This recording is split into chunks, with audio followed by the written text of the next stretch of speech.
Maurice and Odie gonna take over like Zach and Cody. Blackish Nerdy is the best podcast. Gonna boom like Wile E. Coyote. Gonna meet magic, they move like they hairy. Ain't talking about mental health, no, it's not scary. You know that she coming up with the astrology. Mo got a comic and that's the best policy.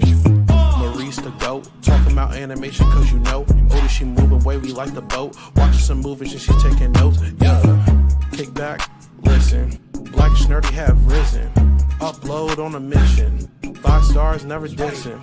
Blackish Nerdy, ooh. Blackish Nerdy, yeah. Blackish Nerdy.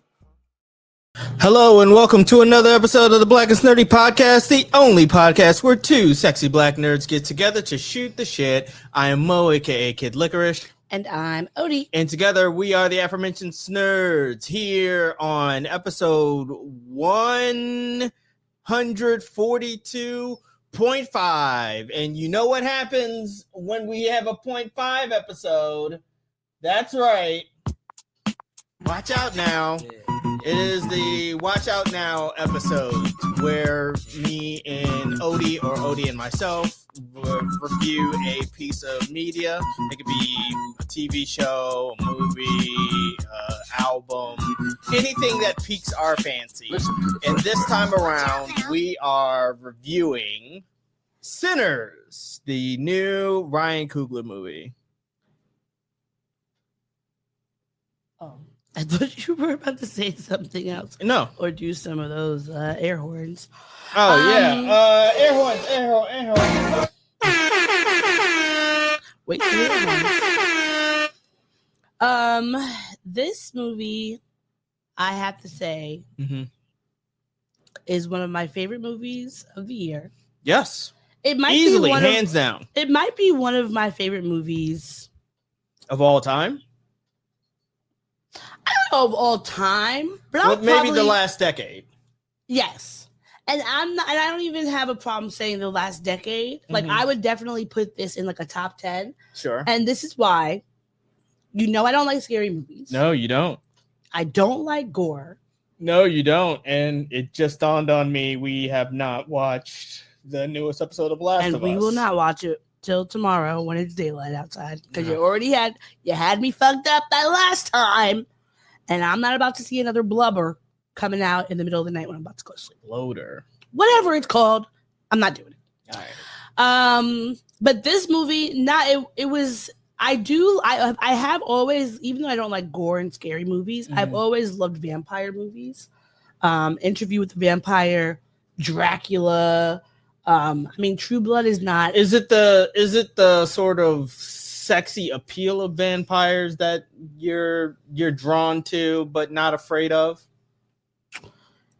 Because because all vampire movies are not created equal. No, they're because not. 30 Days of Night terrified me. Very good movie, terrifying. There was, I think there probably has been a sequel to that. If there was, I've not watched it. Yeah, but there's not a wide range of say zombie movies. Oh, never, no. Like the range is either they walk slow or they run. Yeah. Like that's basically it. But with vampires, movies, sometimes they're traditional. Then they, you stake through the heart, garlic. You can't invite them in. Sometimes they're non-traditional. Like they glow up with diamonds and they can eat they're vegans because they only eat deer. They only suck the blood from deers and shit. I do think that Twilight vampires are the laziest of all the vampires because you can't go into the light because you're going to start sparkling. Yeah. Come on. If that's not fan fiction, if you couldn't tell that movie was written out of fan fiction, then they can only exist in where did the movie take place? Washington? In Washington, because it's super foggy all the time, so the sun is not directly on them. No, ridiculous. It's a ridiculous movie. But no, I think that the reason why I like vampire movies outside of any of the other horror films, is because of the fact that they're intelligent. Yes, they're sexy, but they usually also have really interesting backstories. Most of the time with the vampire movie, these people have been around for hundreds of years. Sure. And so they just have a lot of interesting je ne sais quoi, about them. which I find cool. And the reason why I've said this before, I would always pick vampires over zombies if we were having some sort of monster apocalypse, because I could reason with a vampire. I could not reason with a zombie. The zombie is undead. Its brains are dead. Well, a vampire could glamour you, and so there goes all the reason. Sure. No, of course. But I still feel like you're not sitting down for a meet the press heavy healthy debate. But did you ever see that movie? I think it's called Daybreakers with Ethan Hawke. It was the movie about there's some sort of like this virus happens, and instead of people turning into zombies, they turn into vampires. And so in a way to mitigate or like to help out the human race, instead of them just chasing around people and drinking their blood, they go around living their regular normal lives, except everything's at night. And they basically have humans, non-vampire humans, at like factory farms the way we have cattle. Yeah. And so like the movie's based on like why that's not working, et cetera, et cetera. Sure. And that movie I thought was like, that's like one of those really interesting premises where I feel like you can never, I can't imagine having that type of movie with the zombies. And I remember when they tried, do you remember that time like in the early or late aughts when they started doing like iZombie and like the Disney Channel, like My Boyfriend's a Zombie movie. Yeah, stuff. There was that one movie where I Heart Zombie or something like that. Where like, it was like Warm Bodies or some Warm Bodies. Or something along those lines. That was what it was called, with what's his name from Skins. Damn it. What's his name? Yes, it is called Warm Bodies. What's the lead guy's name? I'm looking it up. Nicholas Hoult. Yes, he's in like all these. He's a very famous actor. You've seen him in a lot of things. Okay. I know him from Skins, but he's done a lot of stuff. But like to me, I felt like that always was. Felt that rang stupid. Untrue. Yeah, this felt stupid. There's more like I would way more likely to believe that vampires are walking around than fucking zombies. Than zombies. There was like the Santa Clarita Diet. Yes. Yeah. But was she a zombie or was she a zombie? She might as well have been. She was like a cannibal, right? She was essentially she was eating people. But was she dead too? No, I don't think she was dead. I never watched it because when I saw the trailer, I forgot because it's Drew Barrymore. It's Drew Barrymore. When I saw the trailer and it was like, oh, she's eating folks, I said no because I'm not with the cannibalistic. I forgot bullshit. What it was. I think there's something going on with her. She gets like sick or something and then starts eating people. But I think it is that she's undead. Oh, well, I will never find out. That's why she has to eat people. But I feel like the reason why Sinners has really blown me away is the storytelling, the blackness, like the whole entire, the cinematography, everything about it, the music. Oh my God, the music. What's his name? Lee. Lee who? What's his name? Sorry, he worked on the movie with he and what's his name? He and Ryan Coogler were roommates in college. Okay. His name is Ludwig. Oh, Morrison. Ludwig. Yeah. This the musician. I put this together from something I found about the music. Yeah. But he and Ryan Coogler were roommates in college, and he did the music for the movie. And he did such an amazing job. Yes, he did. Miles Caton did such an amazing job.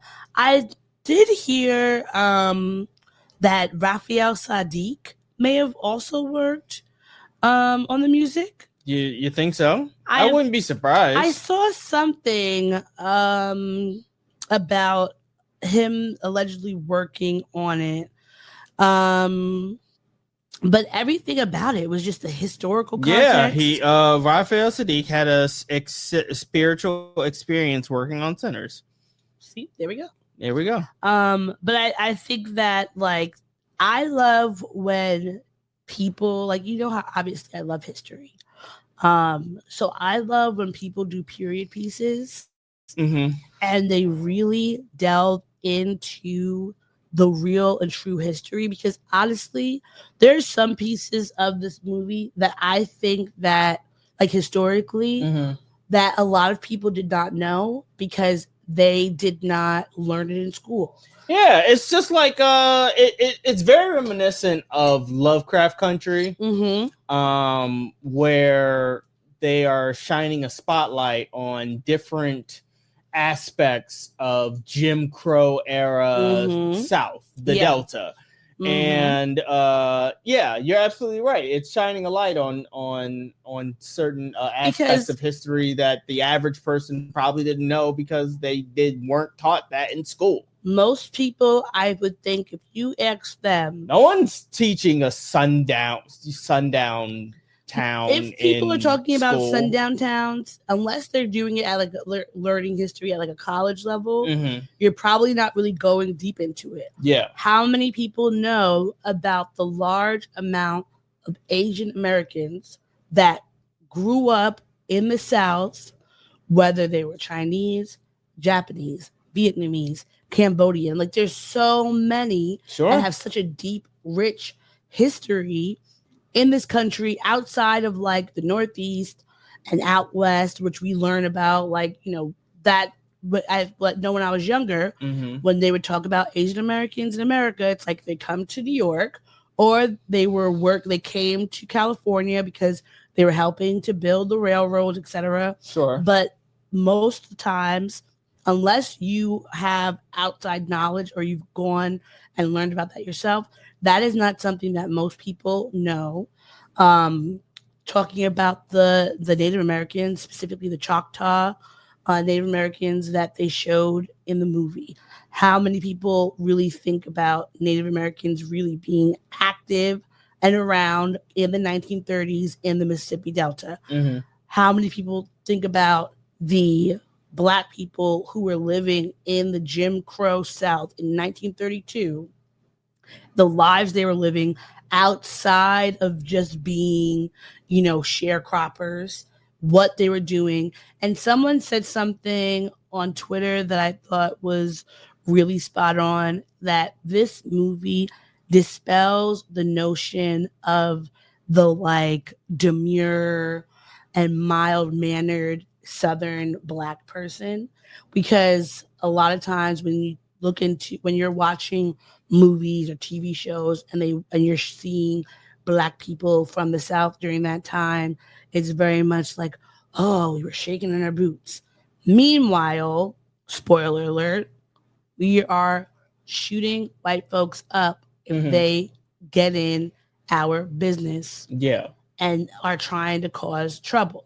These things were not new. Essentially, it's been portrayed that, you know, like you said, demure, kind of, what's the word that I want to use that's not an offensive slur?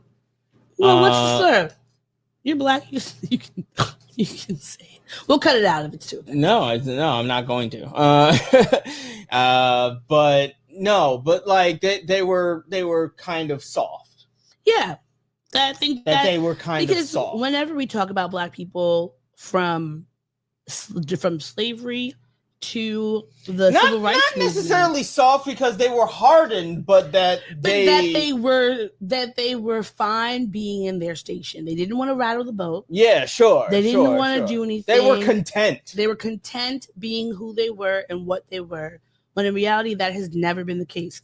From the time we were stolen off of the continent up until Jim Crow, and since then, there's not been a time where Black people have been content being mistreated. Yeah. There's never been a time where we've been content allowing white people to dictate who we are, what we are. And I would say there's no non-white marginalized group in this country that has ever really been content with that. It's just that we did whatever we had to do to stay alive. Yeah. But that didn't mean that we were just like, all right, massa, thanks for letting me have this plot of land here. Mm-hmm. And I can't wait to serve you food on Monday. Like, it's just not what it was. And so I think that this movie, it really showcased like what it, in ways that a majority of us cannot know, will not know what it was like to grow up in 1930s Jim Crow South. Yeah. And redefined it for us. And hopefully there are people that were leaving that movie and saying, wow, like we really fucked that shit up. Sure. In a good way. Yeah, in a good way. It's always in a good way for us. And before, do you want to give your overall review or overall rating of the movie and then get into your favorite parts? Or do you want to get into your favorite parts and then do review? Let's get into the favorite parts first. Okay. Like, and save the overall review for the end. All right. Yes. So tell me, you kick it off and then I'll come in. Well, there was one. Okay. So essentially for those spoilers, for those of y'all who have not seen the movie, Warning.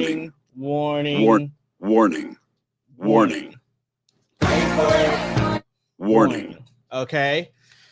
So we're going to be spoiling the movie Sinners. So that's just what it is. We're not going to go through the whole movie necessarily, but we are going to be spoiling it. So, but the backstory is that Michael B. Jordan plays twin brothers, Smoke and Stack, who, yes. Just to give a little bit of backstory on them, I didn't realize this when we were watching the movie, but their names in the movie were Elias and Elijah Moore.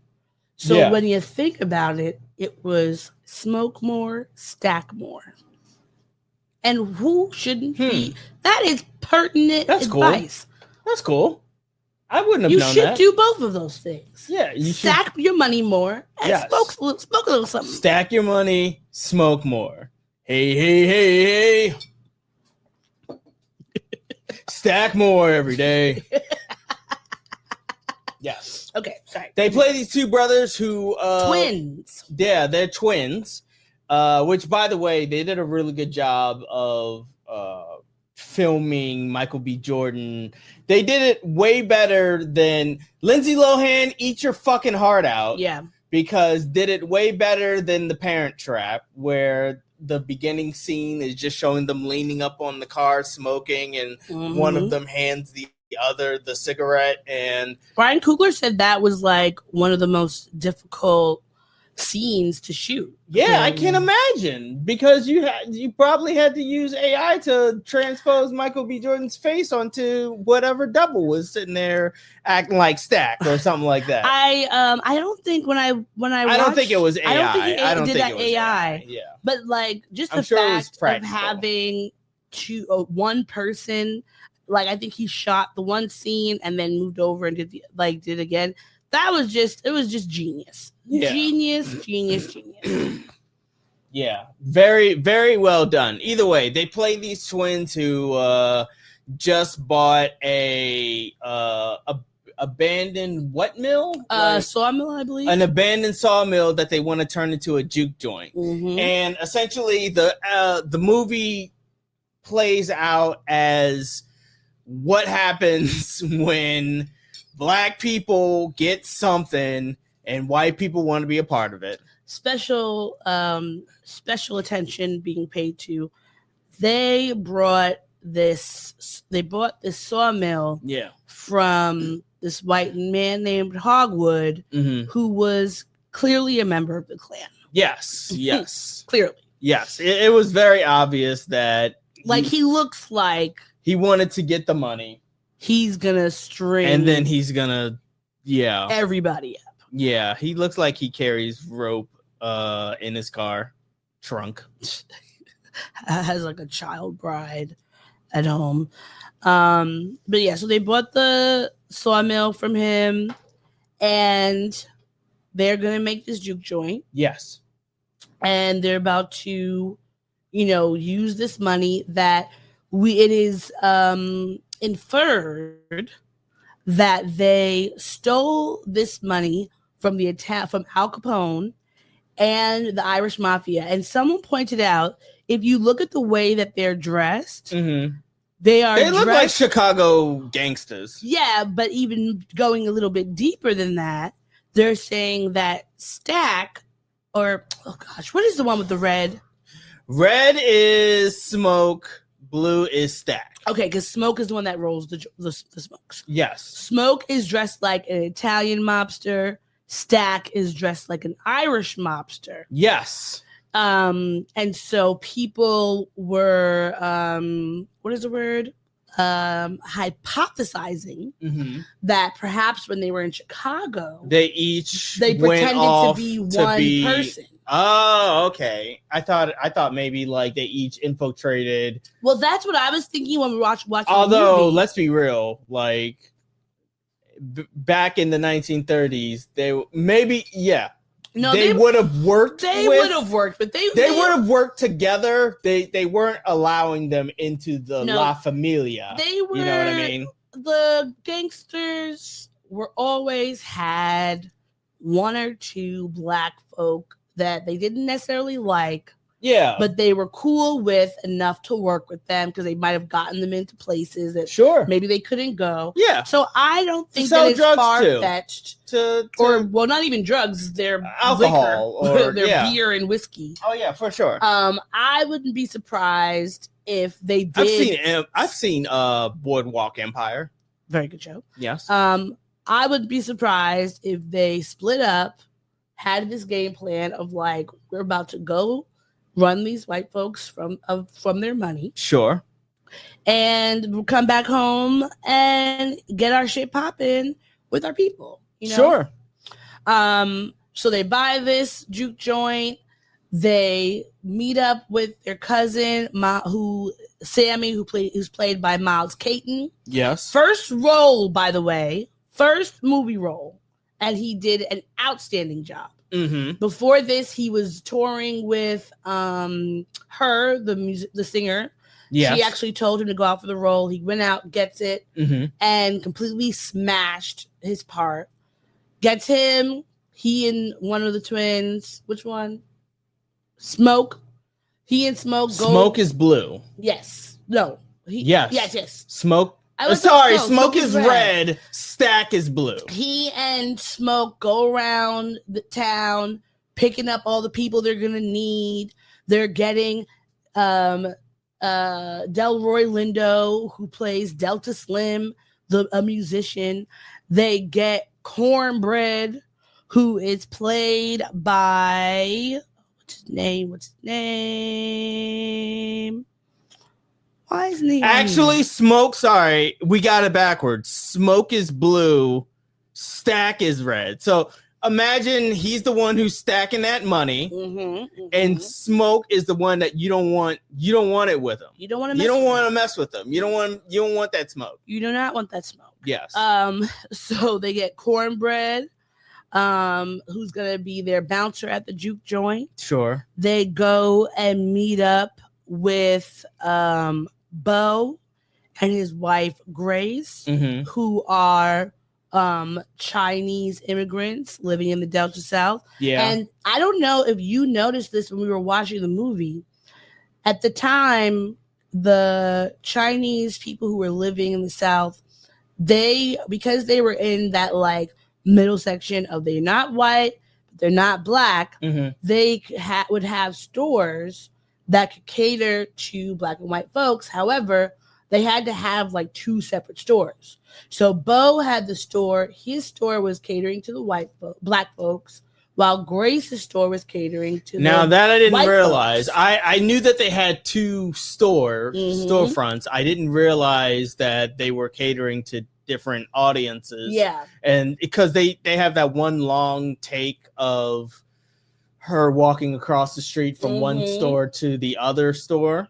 So and in the film, when we saw that, I didn't even really clock it until afterwards. I was watching a clip of an older woman from the Mississippi Delta, older Chinese woman. Sure. And she was talking about what it was like growing up there and how, you could have that Chinese people would be in the middle. And so they would have a store, or whatever the thing was, one for Black people, one for white people, and they were able to have relationships with both. Sure. So you had Grace Chow, played by Lee June Lee, Mm-hmm. and her husband Bo, who give me some more. Bo, good. Give me some more. Played by Yao. And then they, of course, meet Haley Steinfeld, the Octoroon, Mary. Yes. Who is the love interest that we find out of Smoke. No. Stack. Yes. Sorry. Stack that paper. You don't want it with. You don't want the smoke. Stack that paper. Red. Stacking that paper. Passionately stacking paper. Okay. All right. Red is stacking paper passionately. Blue is a warning of you don't want the smoke. All right. Blue. At the train station, they also meet up with Perline. We're introduced to basically everybody everybody who's going to be attending the juke joint. Yeah. That evening. Perline, she's Sammy's love interest, mm-hmm. and the incomparable, the gorgeous, the amazing Unmi Mosaku, who plays Annie, who's Annie's love interest? Smoke. Sorry. For a second, I thought you were trying to describe. I thought you were leading up to describe Delroy Lindo, and that's what threw me. That's what confused me. I was like, "Oh, you're not talking about Delroy Lindo." No. Okay. So they pick all these people up. They go to the juke joint. Yes. They're getting the party hopping, all that, and then they are encountered, or they encounter, or get. But not they don't encounter them. They get introduced. We get introduced. Vampires fucking roll up on them. The vampires come. Now, we had seen the vampires earlier because Jack O'Connell, who plays Remick, we see him running to this house. Which, do you think that house looked like the house from Courage the Cowardly Dog? Yeah, it essentially keep talking was. About it. Yeah, that was Eustace and Miriam. And there was a dog in there, wasn't there? There was a crib. Did the vampire eat the baby? Oh, I mean, probably. There was a dog.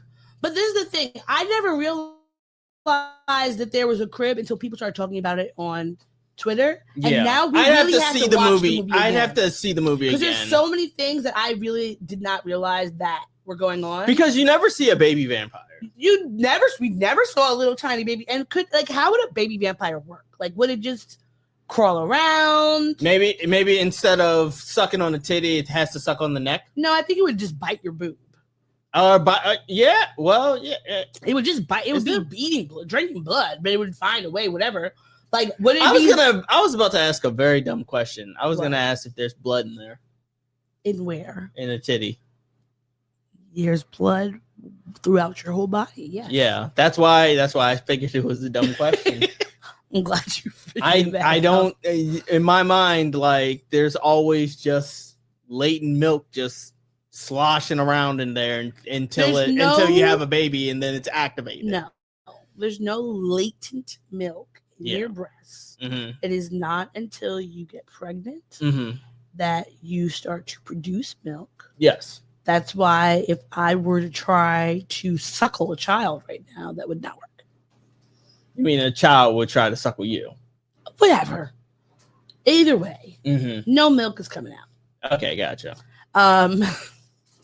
But we first see Remick because he goes to the Courage the Cowardly Doghouse, which to me was very interesting. It had vultures swarming around. Did it? The top, yeah. When he's running up. When he's rolling up. When he's running up, talking about the engines are trying to get me. The engines are trying to get me. Let me in. There were vultures flying around, which I felt was very ominous. That I didn't remember. And because vultures only swarm. Of death. Yeah, only swarm carcasses. But I felt like it was foreshadowing. Sure. Because then afterwards, there were more vultures. But he runs up to the people's house.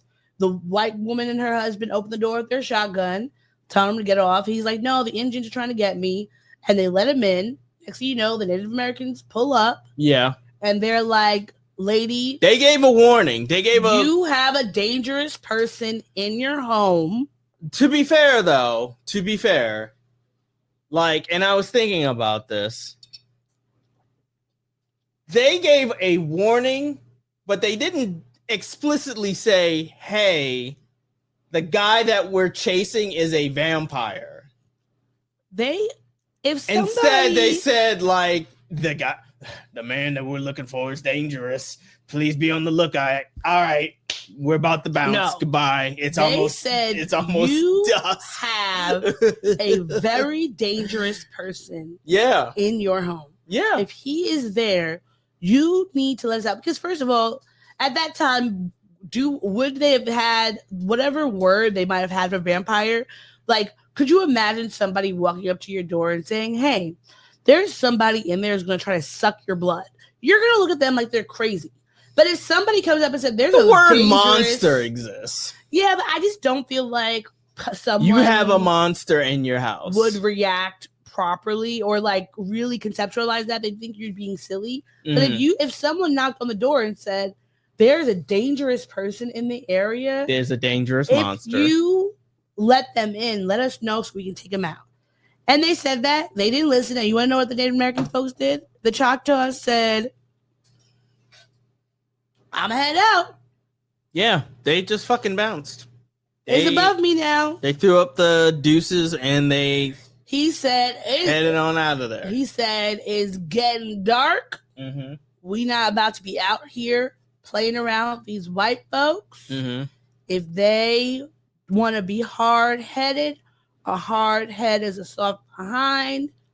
Let's go. Yeah. And what happens? She walks back to her possibly dead eaten baby. We don't know because I don't remember seeing I don't remember seeing the crib in the movie, but people put stills. There was a crib in there, so her possibly eaten up baby and her dead husband, and then they became vampires. Or maybe they were expecting.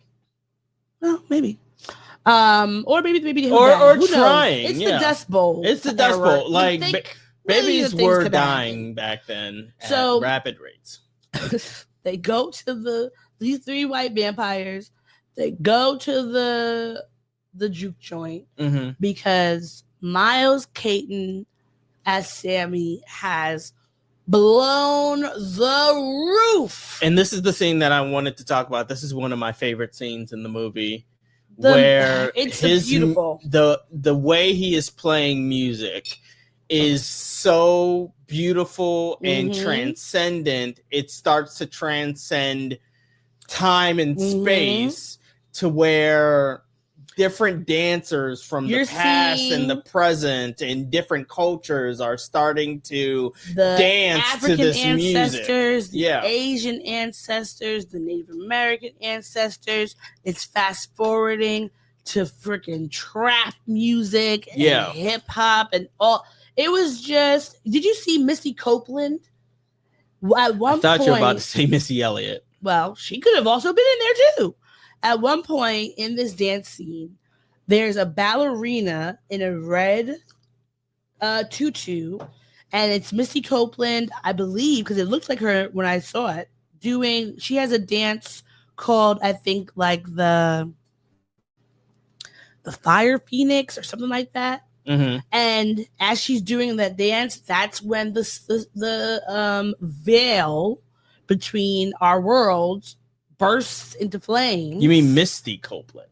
I said Misty Copeland. I thought you said Missy Copeland. No, Misty Copeland. Okay, gotcha. The famous black ballerina who's like the only black ballerina to be a prima donna in like a million years, whatever, like that. Sure.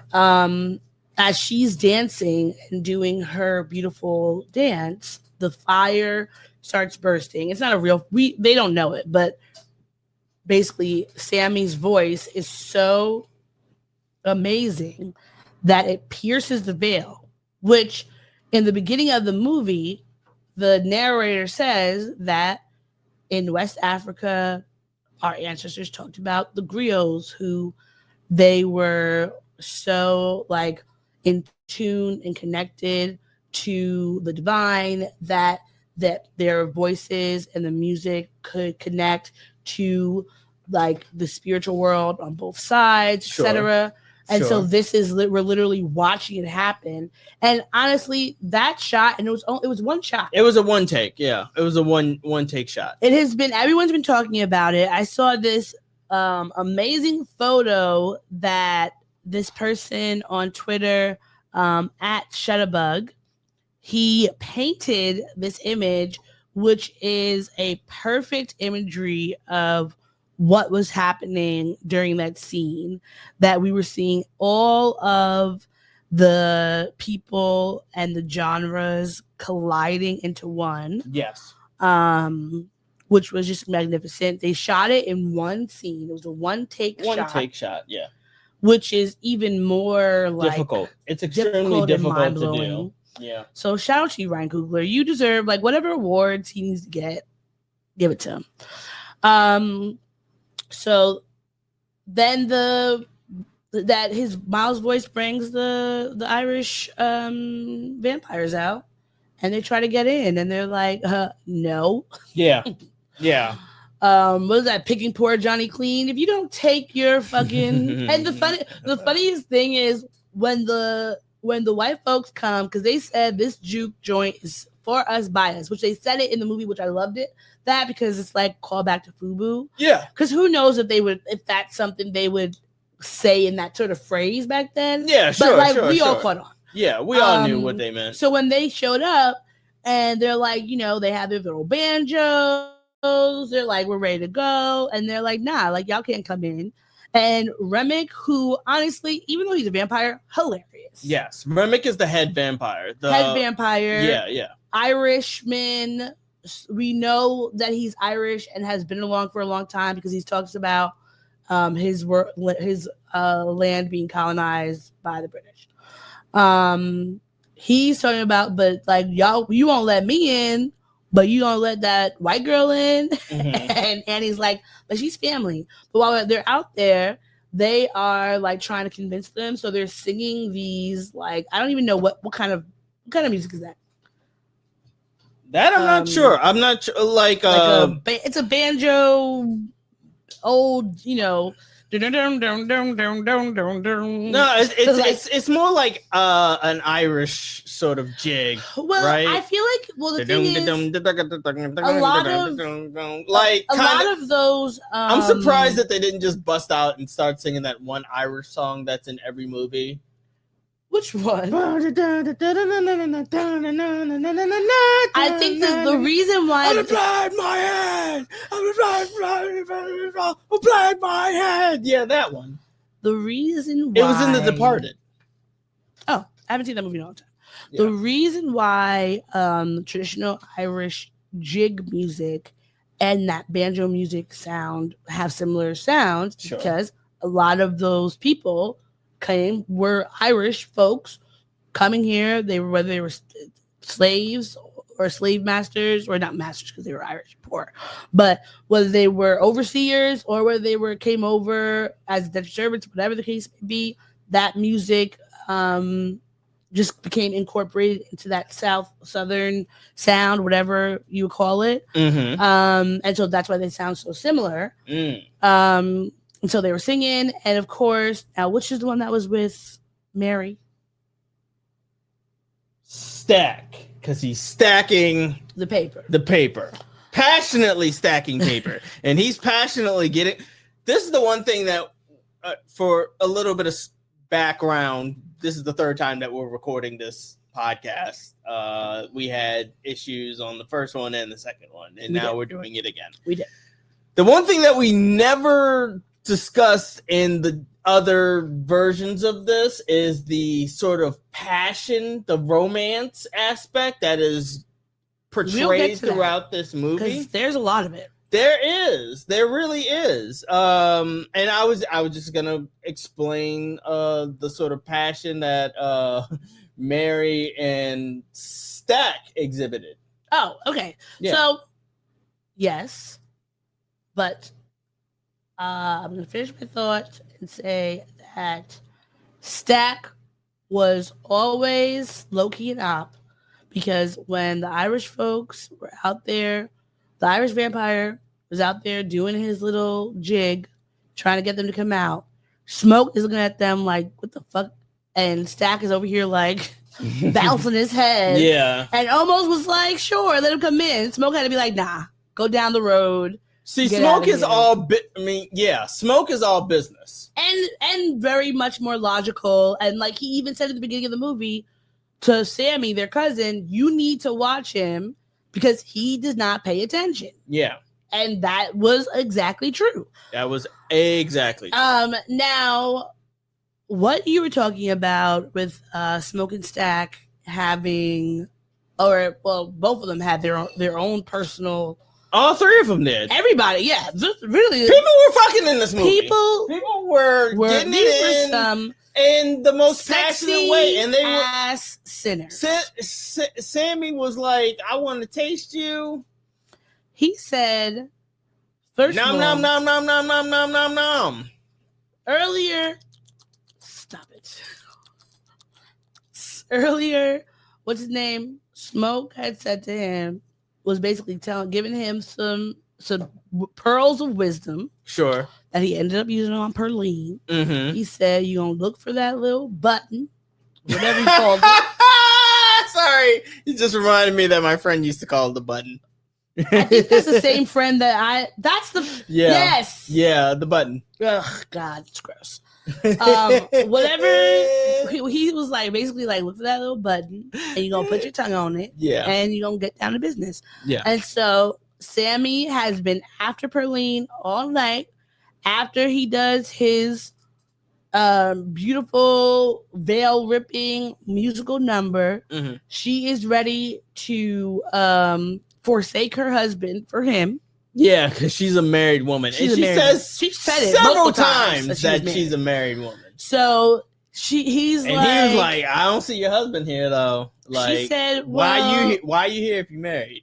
He said, let me taste it. And Sounds she was like you ain't happy." let me, wipe up real quick. I walked all the way here. And he said, I want all the seasoning. And I said, yes, all of that.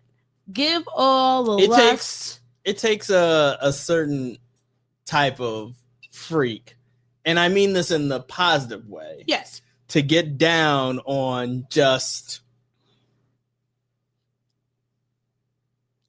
He wanted to taste her. working. Like I just been walking around and working. It's hot. It's hot in the Delta, sweat just trickling, and you don't wanna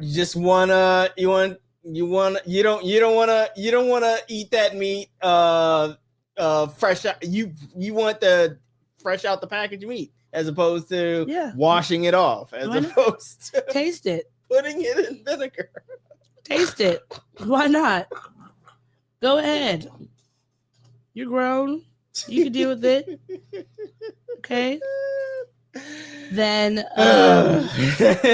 sorry. My favorite sex scene was between Annie and Stack when he goes to her apothecary because she is a hoodoo woman. Smoke.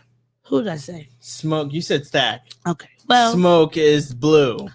Blue Twin goes to see Annie at her apothecary because she's a hoodoo woman. Yes. And, it's sad because we find out that they had a baby together. The baby had passed. They had a little, grave in front. And then he goes in there. He's talking to her and all this stuff. I didn't realize that until the very end of the movie.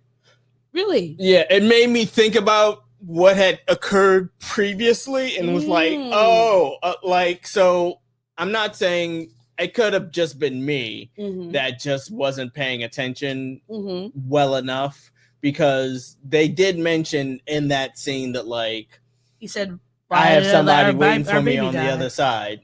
Yeah. And so, like, they're going back and forth.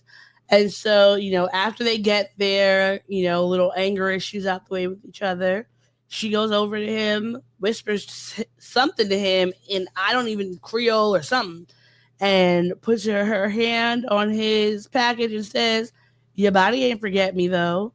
And next thing you know, he was bending her over. Yeah. And fucking her right in the store. And I was like, whoo. Now, I'm sure maybe you were so worried about folks walking in because it probably would have taken, how many people you're seeing an hour. It seemed like there was nobody around. I mean, maybe, but even still, go right ahead. Get it where you fit it. Get it where you fit. You probably could have done that outside, quite frankly. I mean, probably. There was nobody there. Like, this is, man, sometimes this is seriously fucked up with me. But sometimes I wish I lived in like the 1930s just so that I can try different sex things. Because there's more danger going around. Because right now it's like, you can fuck outside and you might get a fucking misdemeanor or be put on a list or something like that. You do that in 1930s, and somebody catches you, they'll call you a demon and hang you, and nobody's wearing condoms, so there's also that. That's true. Nobody was. There's also that, and they were wearing lots of layers all the time in the heat. So. Yeah. So you know it. The stank is dank. Well, I don't know if it was necessarily had to be stank. I think that if you were washing yourself properly and using your oils and stuff, you could be fine. But there was in 1930s, did they have indoor showers and shit? No, but folks were still washing themselves in basins and shit. Not always. You might have some people had indoor plumbing, but you could still fix it up to make it. Yeah, indoor plumbing, but you pull the little string in order to flush the toilet. Wash yourself. I'm talking about showers and shit. Maybe it was. I don't think that came around in the 1930s. I feel like we that's had them. It just depended. 40s. Or depends 50s. on how wealthy you were. Some folks just used to put water in the thing and then you push a thing and then it comes down. Okay. When you were in Barbados, you were at a hotel or were you at a? I was at an Airbnb. You mean the time when I was in Barbados by myself? Mm-hmm. Yeah, I was at an Airbnb. The place you were at? Oh yeah, no, they were a proper shower. They had a proper shower. They had a proper shower. Boy, oh boy, they were very lovely. They had a pool. They gave me a wine bottle that I had to throw away because I couldn't bring it. Well, people have always black people at the very least drank it. Have always figured out a way to wash themselves. Yes. Okay. Yes, absolutely. That was not something that we personally had issue with. Okay, because that's something we like to do. Yeah. Now I would say the worst sex scene in this movie was between what's her name? Mary and Smoke. Is that the right one? Who the fuck is it? Stack. Red Twin. Mary and Stack. Worst sex scene. Stacking the money passionately. Stacking it up. Red. Mary and Stack, to me, had the worst sex scene. You can even think of him this way. Stack, because he's a blood.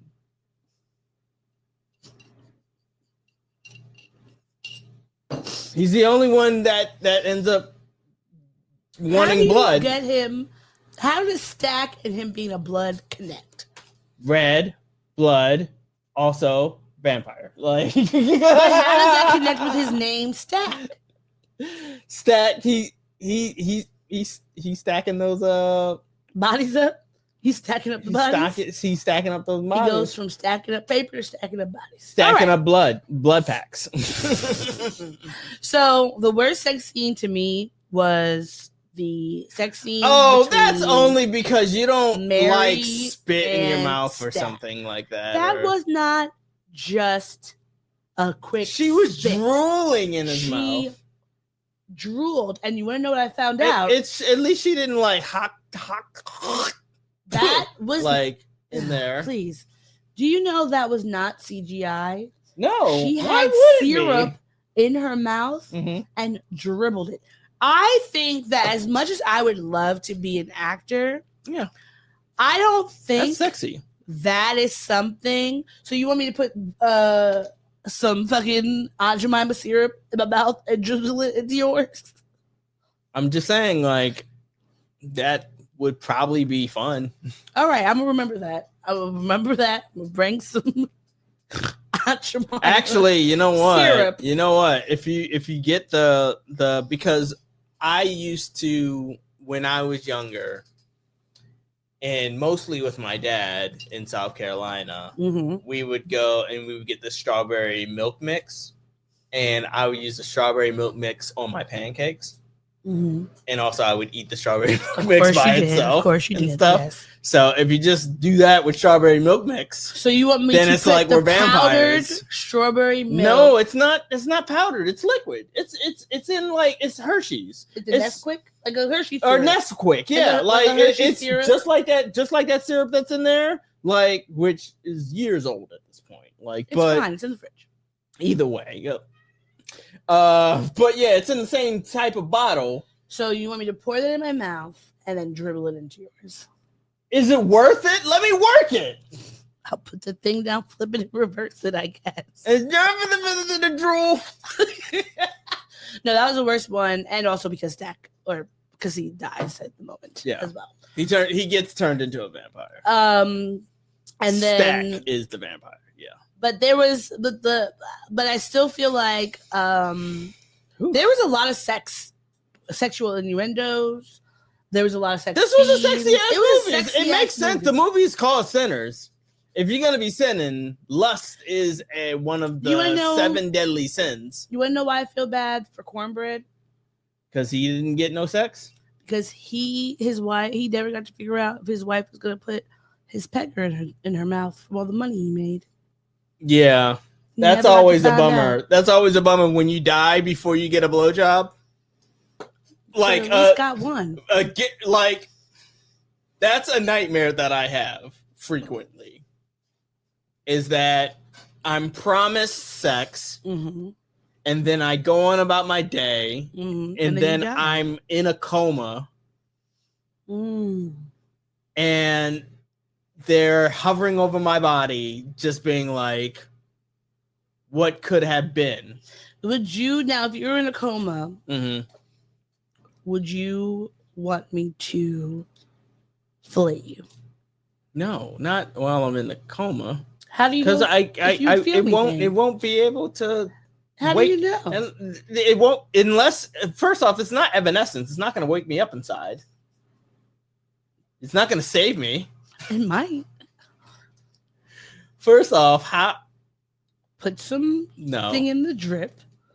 Wake things up. Put some things in the drip. Wake things up. I don't think that's how that works with coma patients. I think that if it's flaccid, then it stays flaccid. I don't know. We don't know how the body works. You like this, but you don't like drool. I would much rather put a comatose in my mouth than have anybody drool anything. That is 100%. Yes, I would 100% take that. All right, we're getting sidetracked. This is ridiculous. That's how steamy the movie was. Sinners was a sexy ass movie. It was a sexy movie and it got us all beguiled. It's not the right word. That's not the right word. But so now the first person to become a vampire of the crew is Mary. Yeah, because her dumbass decided to actually go outside and talk to these white folks. To the white folks. And that should go and show you that, like, if white folks are trying to see what's going on, you do not have to and you say no. You do not have to let them down easy by going to talk to them. No. They will turn you into a vampire. And let that be a lesson for any time. Just assume.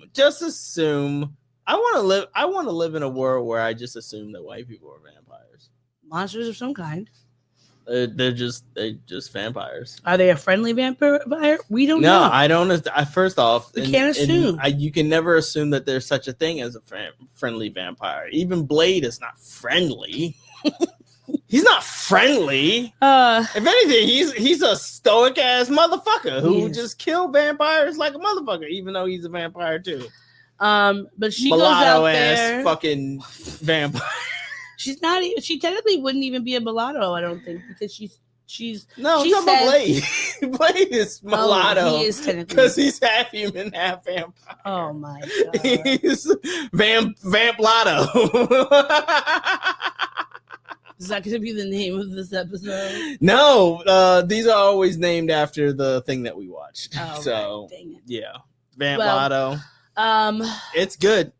Vamp Mary Lotto. goes out to talk to the white folks because what happens is basically, if you did not know, black people at that time who were working on these plantations as sharecroppers, a lot of times the white folks were not paying them money. They were making up plantation money, which in a sense was still keeping the economy of the town going. It's like, think of it like Dave and Buster's dollars. Basically. And so at the juke joint, they were getting so much Dave and Buster's dollars. Yeah. That Smoke is like, we cannot do this and still be able to have money throughout. Like, we're gonna go broke. We can't accept this kind of thing, because if we do, then if we just allow all these wooden nickel ass niggas to come up in here and party, then that'll just set a precedent. And we'll never be able to turn a profit on this. On one hand, like Annie and Stack were like, these black folks work hard all week for these white people who are terrible. Work hard, play hard, and they want to have a little break, so we should cut them some slack, and at least we can just do it for the night, right? Yeah. So then Annie goes to Stack because she wants to make up for her whiteness. Mm-hmm. I'm gonna go out and talk to these folks. I'm gonna see if they have any money. If they got money, I'm gonna bring them in, and then we can keep the party going for longer, right? She does that. She shouldn't have done that. She shouldn't have done that. She shouldn't have done that. They start being weird because Remick starts drooling and shit. His cum like drool starts coming out. She's like, "That's weird. That's suspicious." Her black spidey senses were tingling. So she her black goes to spidey walk away. senses should have been tingling the minute that she even had the thought to go out to talk. Because they were too far away. Why aren't you like, I gotta walk around the barn to talk to y'all. Y'all should be sitting out front if you were really waiting for me. So she goes to leave. Next thing you know, Remick's flying, and that's why I was like, oh, these fuckers can fly. Like, that's fucking crazy. Well, can they all fly, or just the main? Just probably him, because he's the strongest. Because he's the head of the vampires. But still, even one of them flying is enough. Yeah.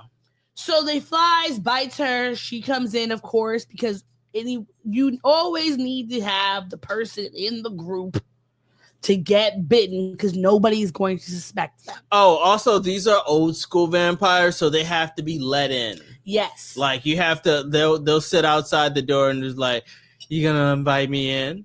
No. Can you invite me in, please? Why are you asking like that? Who acts like that? That actually might be my second favorite scene of the entire movie, is when Cornbread is standing outside and it takes like a whole 10 minutes for them to like they realize that something is wrong, because by that point Mary had already bitten up Mary had already bitten up Stack. Yeah. So we already knew something weird was afoot. Yeah. Now your big ass is coming on talking about we're supposed to be being kind to each other.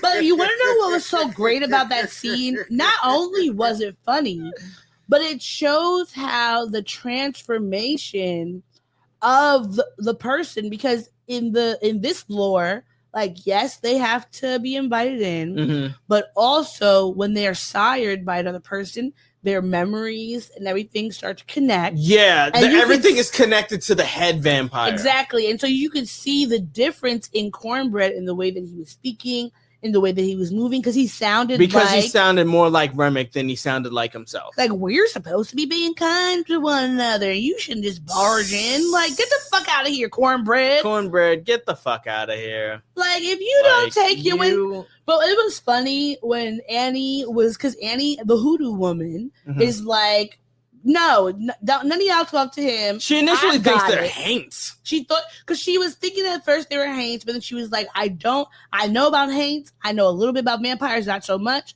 but I know the main things I know. And so when he comes up and he starts moving all weird, not just coming in, she's like, don't talk to none of them. Talk to me. Yeah. And when he goes to her, it was probably your stale ass oil that got me sick. And she said, motherfucker, vampire, what? You better best believe I ain't never had no stale oil a day in my life. Okay? Don't you come for me like that. Yeah. You can try to suck my blood, but don't you dare tell me I never used some stale fucking oil. Let that be a lesson. You can bite a black woman on the neck to suck their blood, but you better not come for their cooking. You better not. You better not. You better not. You better not. And so then that's when shit really gets live because now Cornbread is a fucking vampire. Mary is a vampire. Bo we can is a only vampire. assume that Bo's a vampire at that point because his wife, Grace, told him after the shit popped off. Well, we don't know. The shit that popped off with Mary sparked a lot of people to leave. Because they didn't know exactly what happened. Say, hey, like, get on out of here. Just the main people leave. Just the main people remain. Because they just shut the juke joint down, essentially. They just knew that. Sorry, they just knew that Stack was dead. Yes. Mary was moving funny. So she was like, she was shot up a bunch of times and did not die, and then she left, and then she fucked off. I still believe that they should have told those folks, y'all need to wait inside here. And do you think that removing the vampire element? Do you think that anybody is really gonna stay when gunshots are fucking popped off? No. The natural inclination is to run the fuck away. But I think not to fuck. No one was there trying to investigate and figure out what was going on. The shots rang other out, than the main characters. It didn't seem like all the folks were like, "What happened?" But they weren't like running out. They didn't leave until everyone was like, "All right, guys, let's get out of here, go home." Like that's the confirmation that there were gunfire. They should have stayed. No, don't fucking keep those. They would have more people to go. That's more bodies that you have to protect, and more bodies that you have to. You've never played the thing on PlayStation. Where the more people that you have, the more tests that you have to run to make sure that they're not the thing. I mean, maybe they didn't have enough garlic for everybody. Yeah, nobody has enough garlic. I loved when they did that garlic test with everybody. Yeah. Because I'm like, yeah, the fuck, you should be doing that. Make everybody eat that fucking garlic. And by the way, as somebody who has eaten cloves of garlic, like, it's not that bad. It's not that bad. It's just. It has it's like spicy. It has like a bit of a ting to it, but it's not like hard. Because what's her name? It's fine. Perlene was about to get her head popped off because she wanted to talk about I can't do it. You better chew that shit up. You better chew that garlic, you crazy thing. But things are getting crazy. Cornbread, he is a vampire. Then Annie basically started schooling them, and what I loved was that they immediately listened to the black woman. She said, "Don't let nobody in here." They said, "Cool." She said, "This is what they need to do." They said, "Let's start breaking shit down and making weapons." Sure. That is what we're supposed to be doing. Yeah. Listen to black women. Okay. Yes, because they have the answers. There's the way that they just fell into line and were just doing their shit. I loved it. I loved that. And then now this has been a bit controversial. This has been controversial. I'm gonna tell you what it was. After they have confirmed these are vampires, they got all their shit together. Now the vampires, both Remick and all the black folk that were at the juke joint, are doing the fucking Irish jig outside. They've been turned into vampires too. Doing the fucking Cowboy Carter Blackbird outside the juke joint, singing and shit. And she sees her husband out there, And of course, because Remick has his memories, he's talking about her. He's about to go kill her daughter. He's saying to her in Chinese, "I know the way you like to be licked," which further proves this is a sexy ass movie. They were just horned up. Yeah, they were horned up. Everybody was horned up. Grace basically loses her mind. Her husband is dead. And they're threatening to kill their daughter. To kill her daughter. And so she's like, all right, run that shit. Come the fuck in. Now, people have been upset at Grace about her letting the vampires in. Now, I have thoughts about this, but I'm curious what your thoughts are. She shouldn't have let the motherfuckers in. Like, she was going to obviously sacrifice herself to take out her husband in order to make sure that her child was safe. And she does. Like, her and her husband burn up, her vampire husband burn up into a fucking crisp, which is dope as hell, but also fucked up as hell. But she's not being a team player. She wasn't being a team player. I don't think anybody else co-signed that bullshit. Yeah. I mean, no one else was like, yeah, like, go ahead and bring them out. Bring them out. It's hard to yell when the bat rail's in your mouth. I think that I was very upset at Grace. Yeah. For telling them to come in. Yeah.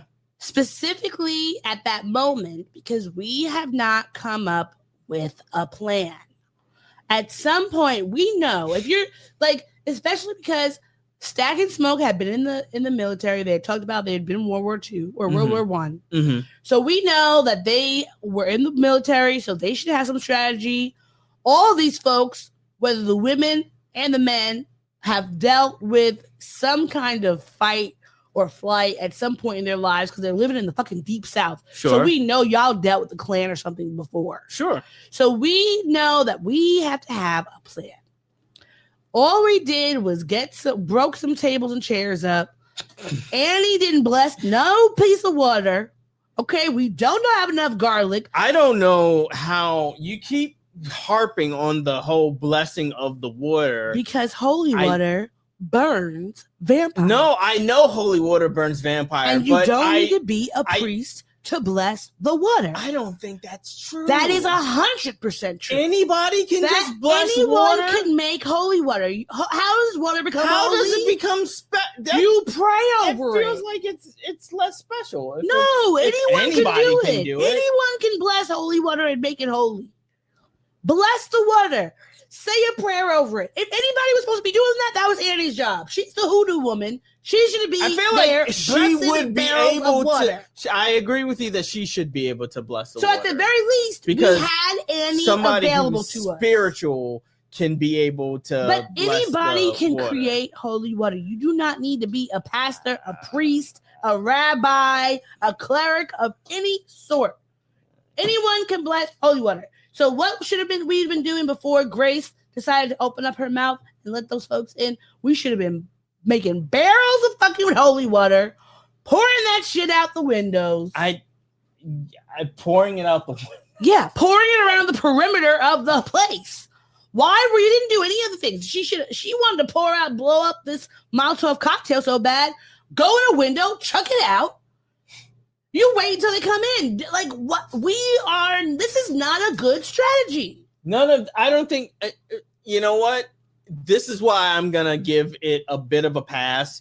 Everybody's running on adrenaline. Nobody's thinking straight. Well, yes, of course. That's the reason why I give You just saw that your husband is a fucking vampire and he's threatening to turn your daughter into a vampire as well. I give Grace. I don't think that you because there's like she's having a lot of things happen at once. First of all, vampires are real. Yes. Second of all, your husband is dead. Mm-hmm. Third of all, not only is your husband a dead vampire, but he's talking about going back to town and eating up your daughter. Mm-hmm. Like, it's too much. And then they're singing that damn song, picking old Johnny Clean and all that shit. It's enough to drive anybody mad. So I understand how she got to that place. Like, I don't feel like So a lot of people were calling her selfish, that she didn't care about anybody else, that she had this internalized white privilege. I feel like a lot of those things, well, because people were trying to make connections between like anti-blackness and internalized white supremacy that at times Asian people may have to Grace's character, and saying like Grace only cared about them when it came to money. She didn't care about them as like people.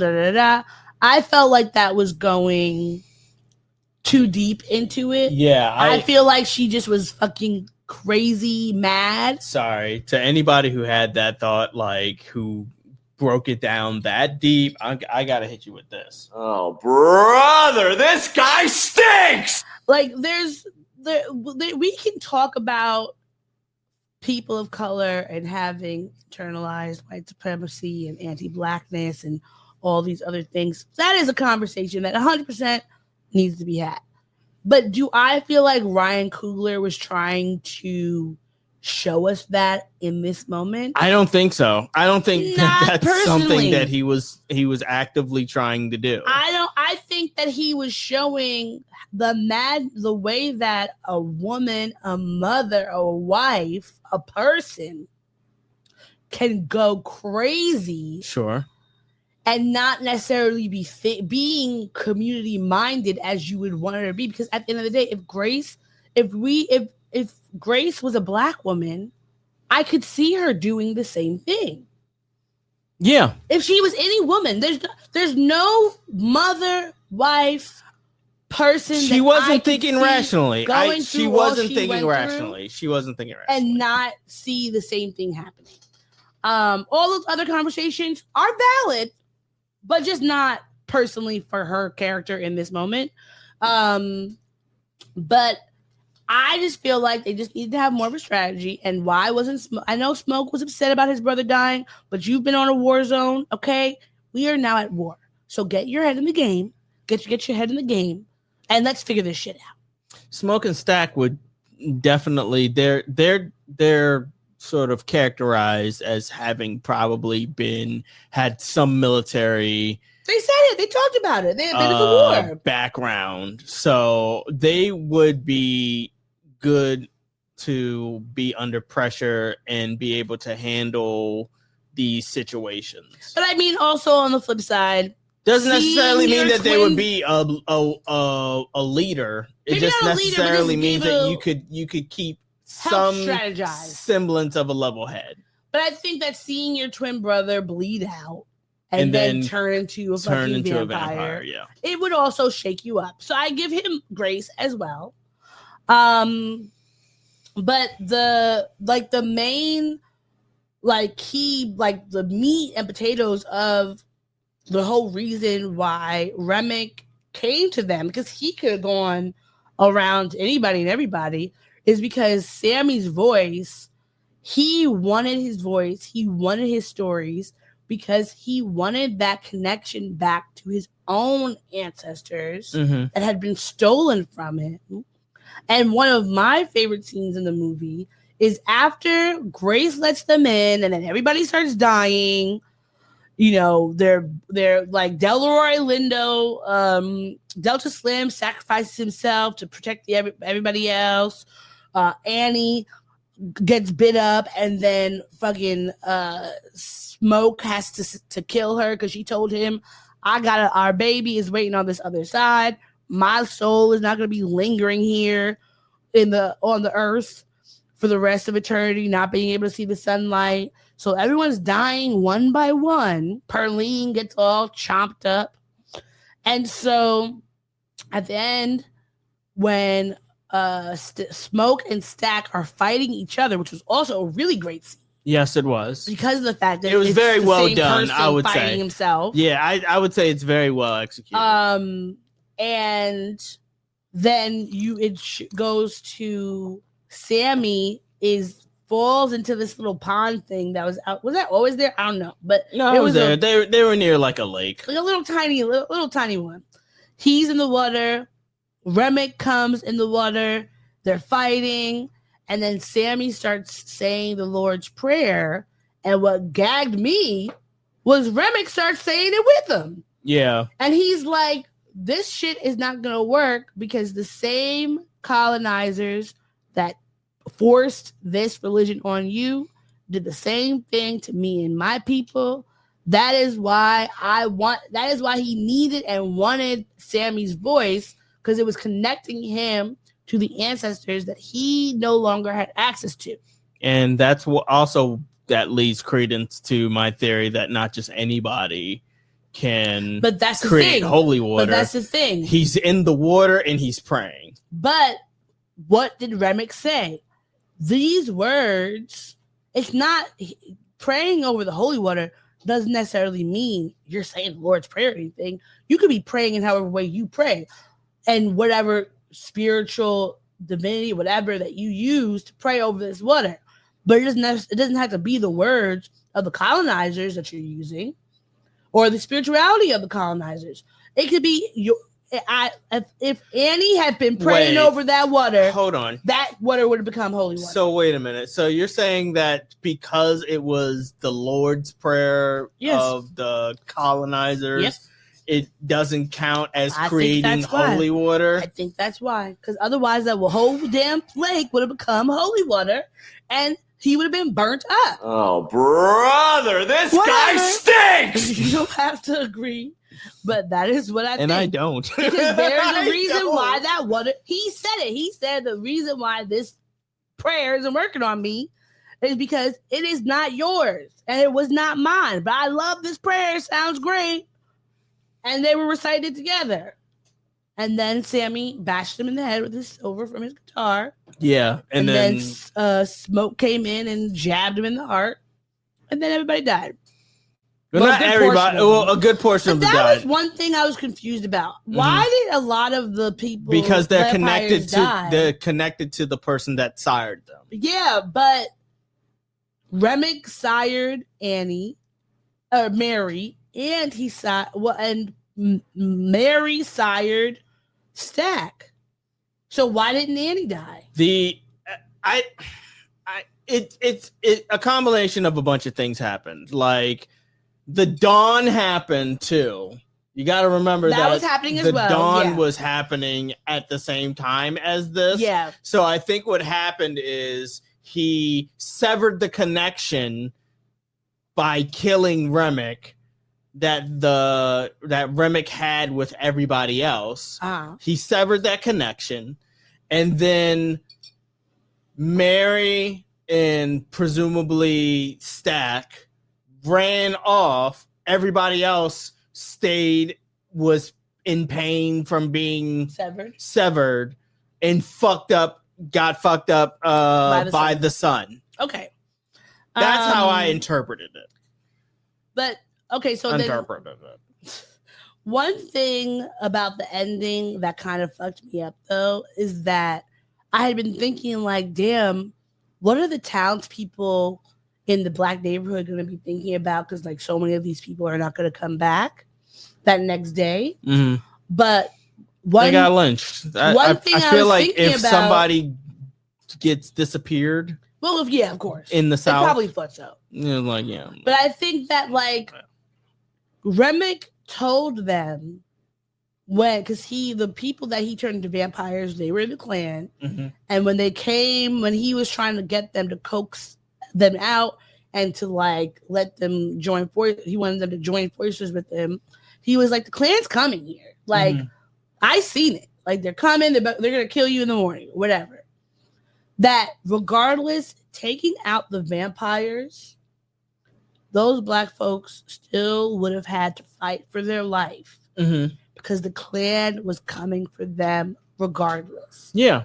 And thankfully, Smoke, that morning, set up a fucking war field. Yeah, he set up a bunch of traps at the juke joint. He knew what was. He was sniping them out through the woods. Oh, it was perfect. He fucking had a Tommy gun, aka it was. He fucking gets shot and then throws a grenade into a car. It was perfect. He fills Boss Hog or whatever the fuck Hogwood up with lead, like because he kept talking to him about, shoots I got money, don't kill me, I got money, and then he just was like, because just shot him up a bunch. Annie's over That here with made their me baby. smile. It made me smile. And first of all, when There's something just jubilant about killing somebody in the KKK. and it made it even more beautiful because Annie was holding their baby in the afterlife. Mm-hmm. We can see he's drifting in and out. She's talking to him, waiting to help him cross over. But then he hears this little fucking dumb dipshit jabbering away. And so he's like, if you don't fucking shut up, so I can hear my woman talking to me and hold my goddamn baby. And then he took what he had to do, and then he went off. But the crazy part is that even if taking out this being a vampire movie, it would have still been a movie about Black folks having to fight for their lives. Yeah. Because these white people are dangerous. Yes. And regardless, this would have been a horror film. Yeah, it would have been a horror film. Like, it you know what it is? If it wasn't vampires, it would remind me of, ironically, The Green Room. Did you ever see The Green Room? The Green Room? Yeah, The Green Room where, hold on, let me see. Not The Green Book. You're not talking about the one. No, not Green Book. The Green Room. Or Green Room, not The Green Room. Green Room. Let me see where. Oh, I know about this movie. This is the one where the neo-Nazis are. This band is pretending to be like neo-Nazis, but then these real neo-Nazis kidnap them, and then they have to fight their way out or something like that. Yeah, essentially. I always see it. It's always on one of those lists of like crazy movies you should watch, and I always like. I started watching it and fell asleep, not because I was bored of it. It's just that that's one of those movies that I will read WebMD. I had to pay more attention to or read the Wikipedia so I can find out what happened. Patrick Stewart's in the movie? Yeah, Patrick Stewart is in the movie. That's Aaliyah Shawkat is in it. Wow. Yeah, I remember this now. Yeah. That's one of those movies where I need to read the Wikipedia before I watch it so I can know what all the crazy shit is because I know it's going to be terrible. But I think that like Black people have been living in a horror movie in the Americas since we were stolen. People of color have been living a horror movie when it comes to colonizers across the world, because that is what they have portrayed themselves as. And so either way, whether this was a vampire movie or just a historical fiction, that's what it would have been. And they would have been figuring out how they're going to survive the night when the Klan comes, you know? Yeah. So I think I give this movie, I give it a 9.5. I thought it was an amazing movie, extremely well done. The writing, the acting, the cinematography, everything about it. The music. Oh, the music. Everything was so well done. I hope that it wins every award it could possibly win. I really hope so too. It's already. I hope it sweeps the Academy Awards. Well, it's still maintaining its number one spot at the box office for its second week. So far, it's made $163,235,091 worldwide. So take that, Variety. Yeah, Variety. You came up with that weird ass article. I don't remember what it was. They had the headline. They had a weird ass that headline said that the Sinners opening weekend, it's made like 60 million, but it's still a long ways from basically like breaking even. And then everybody from Ben Stiller was getting in their ass about it. Because here's what it says: Sinners has amassed 61 million in its global debut. It's a great result for an original R-rated horror film.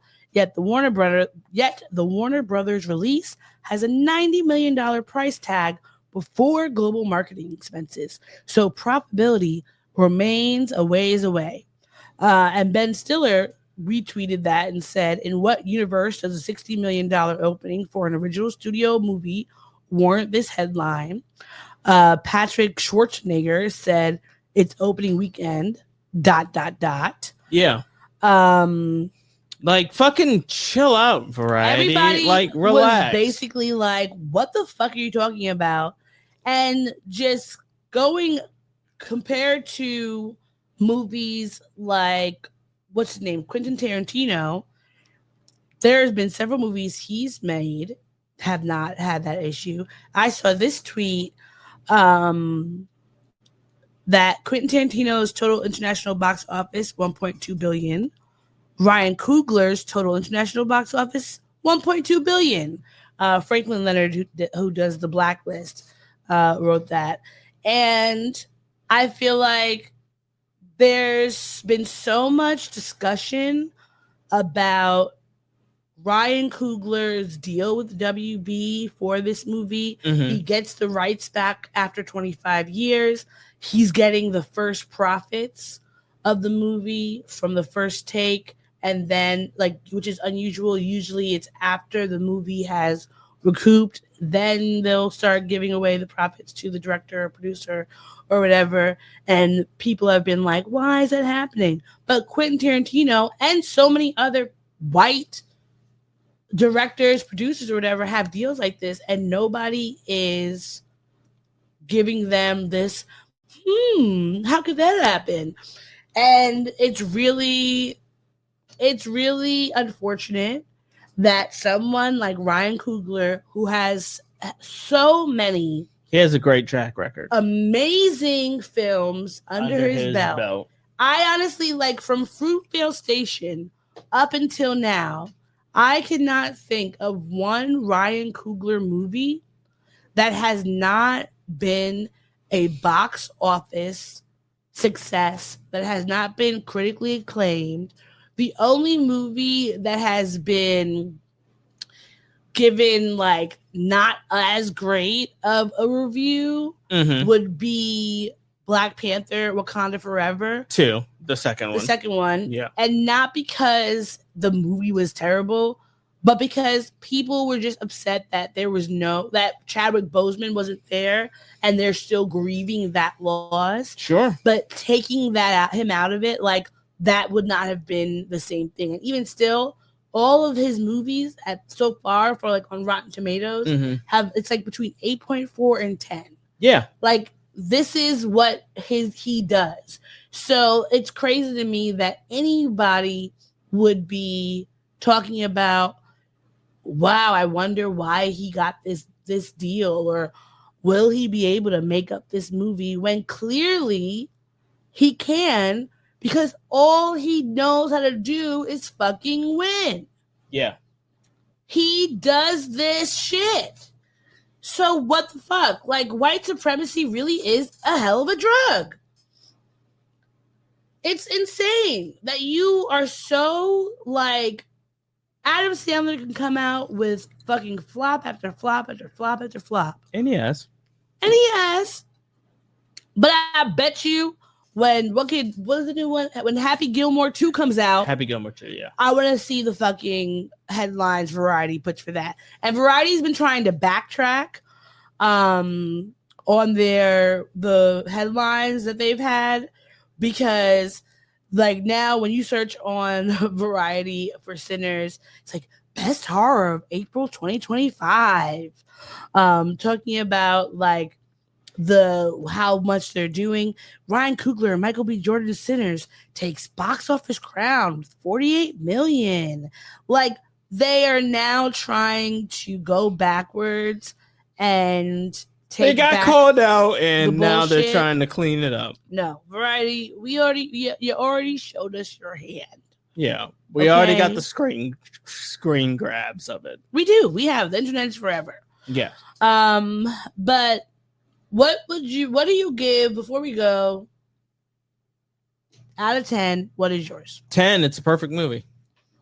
10. I give it a 9.5. And I give it, and I rarely give movies 10s. You do. You really give. I think what was the last movie that I gave 10? Only movie that I can think of, I know that you say all the time it's a perfect movie, is the first Black Panther. So I can't remember if you've given something after that. Because the first Black Panther is the first thing that comes to mind. Did I say that that's a perfect movie? You always say that's a perfect movie. Do you have like? I feel like maybe I've gotten older on and this maybe podcast before. Maybe I've gotten older. Maybe I have grown. 9.5. Okay.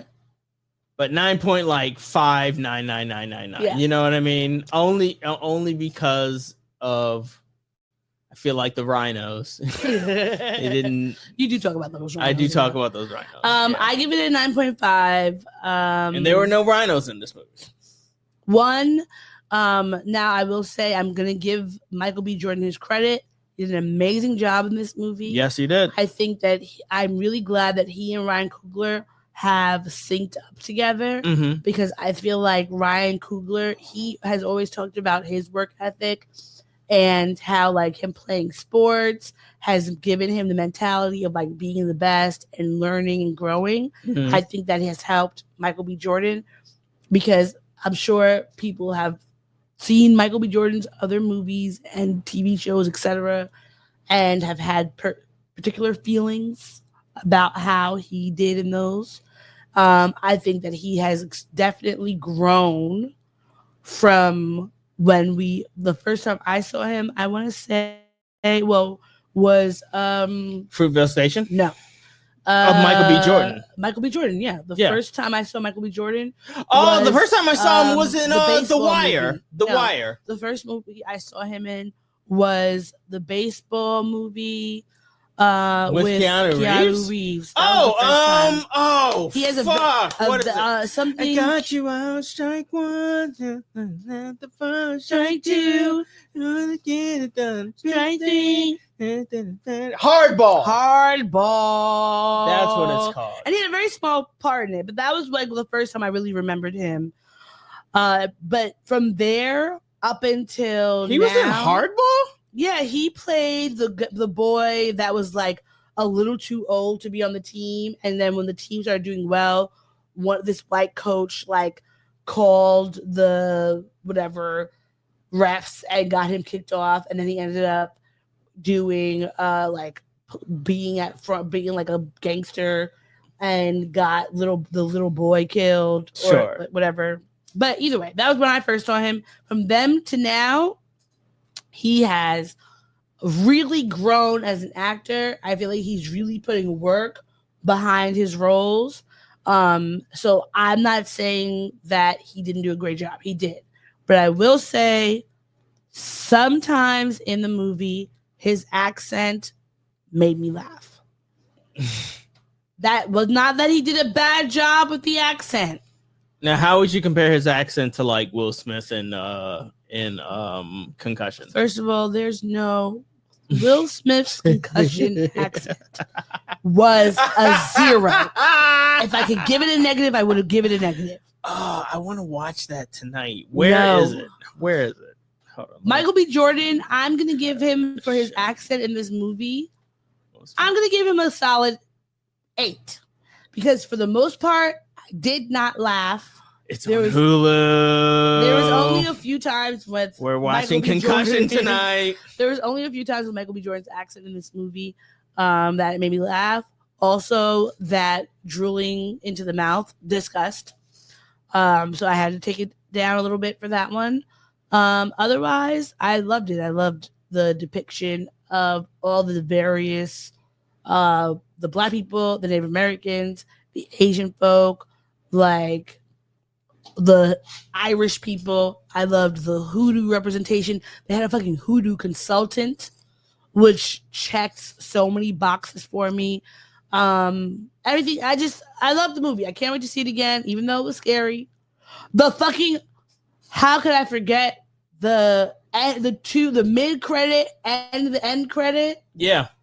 Oh my god. Well, the mid credit is Sammy as an older man in the 1990s, 1994, I think. And he, after killing it on stage, he runs into Stack and Mary, who did not die, and they have a nice conversation. That was a chilling fucking scene, I gotta say. Both that scene and the end credit. The end credit is beautiful because it's him playing the guitar. Wait, okay. The very end is guitar playing. The mid credit was beautiful to me because when Sammy goes to smoke, like I wake up like once a week, like shivers, scared out of my mind because of what happened that night. But before the sun went down, that was the best the best day of my life. Because they were free. And he says, like, yeah, like for one day, like we were free. We had everything. And that part was just like, damn, that's all Black people wanted, just to be able to be free and have fun and just to like love up on each other. Absolutely. Absolutely. But before we go, I wanted to play this quick video of Buddy Guy, who plays older Sammy in the movie, because he is, in actuality, he is a jazz singer and also the father of rapper Shauna. Really? I was getting some. Yeah. Yeah, that's really? her father. Yeah, look at that. I didn't know.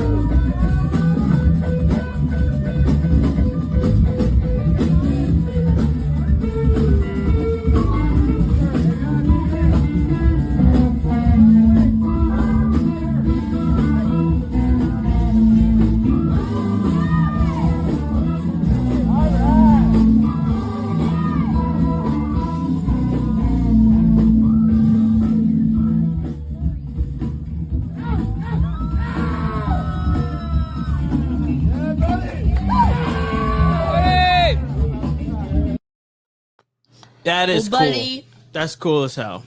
We are cheersing you. First of all. Oh, yeah. To be able to play the guitar at that age, in your 80s, but able to play the guitar one-handed, holding some cognac. Chef's kiss. Yeah, that was amazing. So you deserve it all. That was so cool. And he said in an interview, whatever I could do to keep the blues alive, I'm going to do it. And we are glad to have you here with us, still around doing it. You deserve all your flowers. Yep. Ryan Coogler, thank you for this movie. I can't wait to watch it a million more times, get it on Blu-ray and everything else. I need a box set. I would actually buy this on Blu-ray. I want the box set. I want it to come with a book. I want the director's cut. I want the director's cut. I bet you in the director's cut there's more stuff with the Native Americans. I want to see more about that. I want to see more. I want to see the Native Americans chasing down fucking vampires. Because I bet you there are more of them with Remick. Mm-hmm. They got them all. Remick's the last one. And I want to see that story. Interesting. Okay. Interesting. Yeah. Also, Ryan Coogler, I want to see a story of Smoke and Stack in Chicago being fucking badass. Yeah, it would be cool to see a prequel. To That see would be cool. of some sort, if it's a comic, if it's a short film or something, some sort of prequel with Smoke and graphic Stack. Graphic novel, like anything like that. That would be amazing. You should do that. That'd be great. All right. Well, if that's everything, that's everything. I would say to everyone, take it easy, keep it sleazy. We will be back next week with more of the podcast proper. Until then, I've been Mo, aka Kid Licorish. And I'm Odie. And together we are the aforementioned Nerds telling you goodbye. Take it easy. Bye. Bye. Thanks for listening to the show. If you'd like to contact the podcast, you can reach us via email at blackandsnerdypodcast@gmail.com. You can also find us on Instagram and TikTok at Black and Snurdy Podcast, as well as on Twitter at Black and Snurdy. You can find me, Maurice, on all social media under the handle Licorish is Legit. That's LICORISH is legit. And you can find me on Instagram. It's ThatsOD, and on Twitter, THATSOD_E. And don't forget to like, rate, and subscribe to us. Tune in next time to the Black and Sturdy Podcast, where nerds of a feather flock together. Remember? Bye. Boy. Not yet. No, this is keeping it. We're keeping this in. Don't forget to take your meds and your subs and drink water. Bye. Bye. I actually want to keep that.